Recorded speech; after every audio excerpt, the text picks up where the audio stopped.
us at Randy's, I should say, welcoming the National Carnival contestants for the 2010 Sugar Mass Carnival. We are speaking with contestant number 4, Abigail Liburd.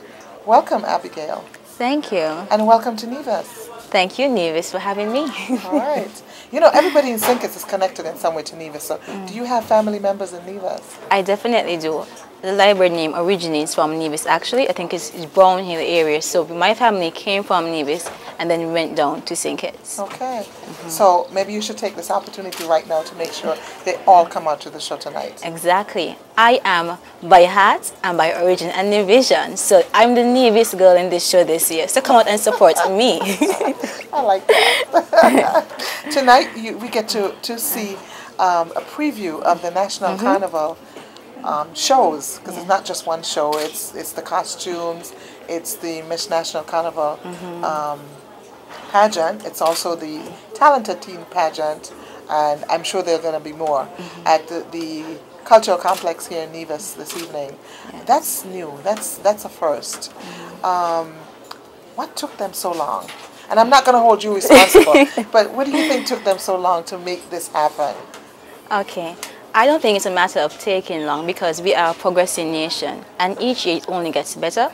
And luckily this year we're doing many different things to make Carnival the experience a better experience for everybody involved. Okay. All right. So Abigail, let's talk about you. How did you prepare yourself, or how have you been preparing yourself to get to this point of becoming a contestant in the Miss National Carnival? Okay. First of all, I think you have to be comfortable with who you are as a person. You have to love you to put you out there.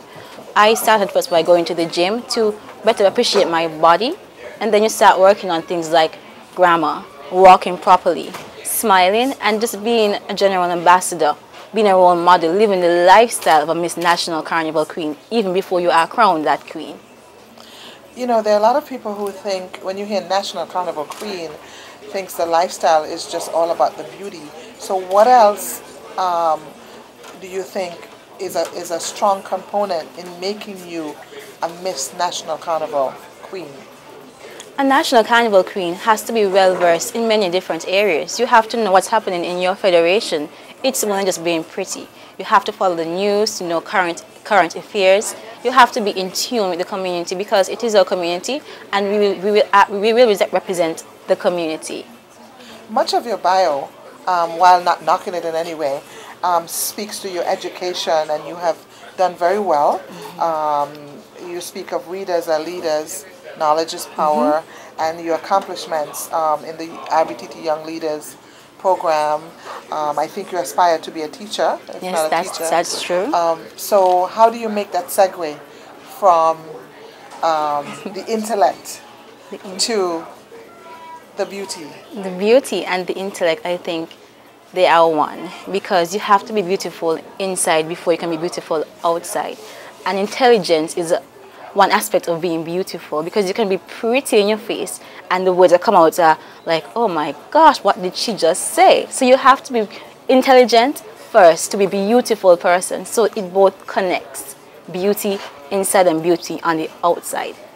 Are you teaching right now, Abigail? I am teaching at the Birchall's High School. Okay. What have you most enjoyed, or what has been your biggest reward in being a teacher? My reward came in a Facebook message.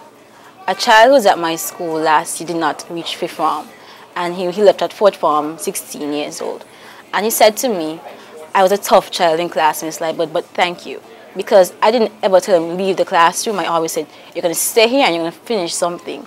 And that was my biggest reward, when I touched one life in my career so far. Okay. All right. 2010 Carnival. There are a lot of new aspects to it. We have a new head of the Carnival committee, and a lot of new things have been introduced, including coming to Nevis.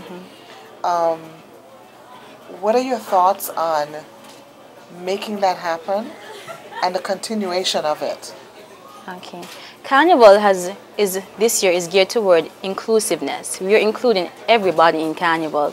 our Nivision sisters and brothers, we're including you, because it is a federation carnival. And I think it's a very good move, because for it to be productive and for also for us to better market carnival as a product, we have to sell both our islands, because as was said before, Nevis offers that calm, relaxing period for you, and you come to SK for that jump up kind of feeling. So having both islands involved for carnival is extremely vital, because we need to have that aspect to reach everybody, because some person wants to relax on the beach, some want to enjoy juve and jump up, so we want to reach everybody this carnival, and so we're bringing everybody into carnival this year.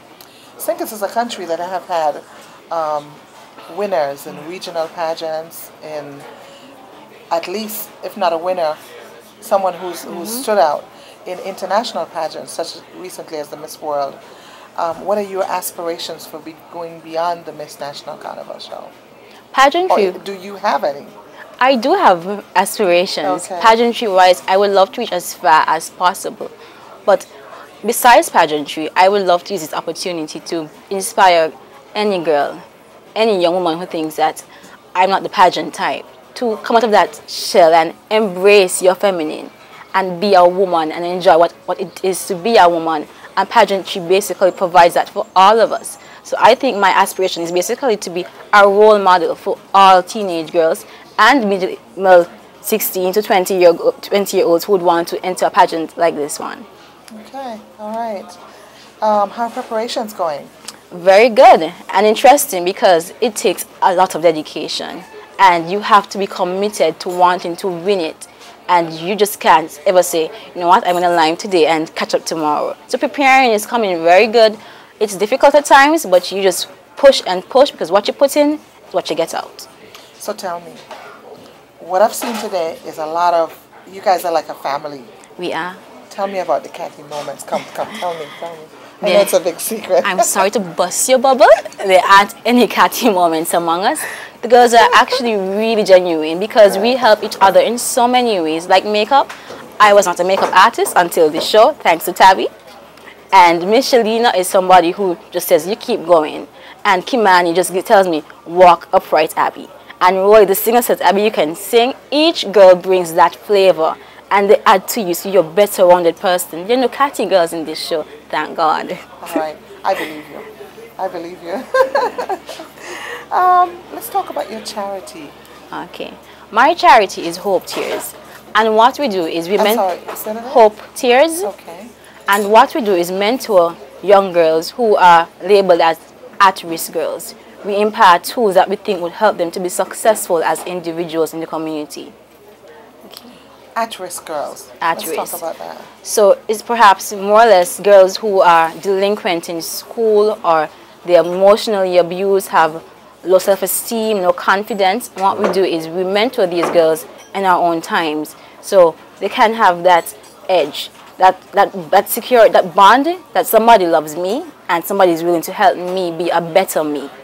So that's what we do in our groups. We help these girls to become better individuals. When you spend that time mentoring with them, what are some of the things that you do? What we do is what we do more or less is we talk, because people talk so much and we hardly listen. So what we do is we provide that ear for the girls.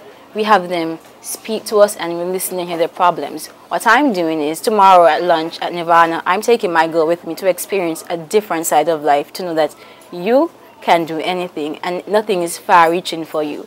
So we have these girls have different experiences that they can work towards being able to afford the lifestyle that they would want to live eventually.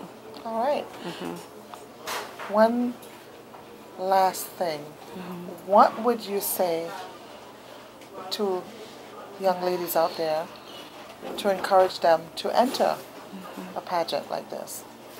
I would say do your best. And your best is the best.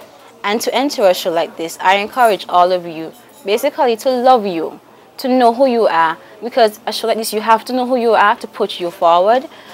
It's not just a one-night show. It's a show that prepares you for life, and it's a beautiful experience. So I would encourage anybody to come and join any show, whether it be Miss St. Kitts or Miss Talented Teen, because it prepares you for the world of life, and it's a beautiful experience, none like any other I know. Okay. Well, I want to wish you the best of luck. I hope to be in St. Kitts on the 28th, and looking forward to see all of you young ladies perform. Thank you very much for sitting in with us today. And thank you for having me.